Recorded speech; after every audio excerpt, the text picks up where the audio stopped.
kaluwasan igsoon gasa sa atong buhi nga Dios matod niya sa episode 2:8 ug 9. Dili ni tungod sa atong buhat, dili pud ni atong paningkamot, kundi gasa ni sa Ginoo. Mo pasapot wala kay buhaton, wala kay iamot nga imong iamot ang imong mga binuhatan para maluwas ka. Imong buhaton ang tanang tulumanon para maluwas ka. Wala ang gingon sa Biblia ang motoo mo na gasa ang kaluwasan.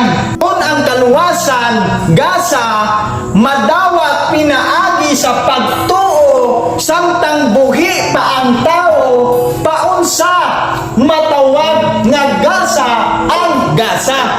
Matawag nga gasa ang gasa tungod kay wala kay giamot, wala kay gibayad.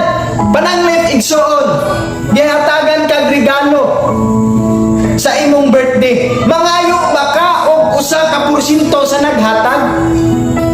Ingani po na natong kaluwasan. Wala tay naamot, wala tay natampo sa tihang giluwas ta ni Ginoong Hesukristo didto sa krus sa Kalbaryo.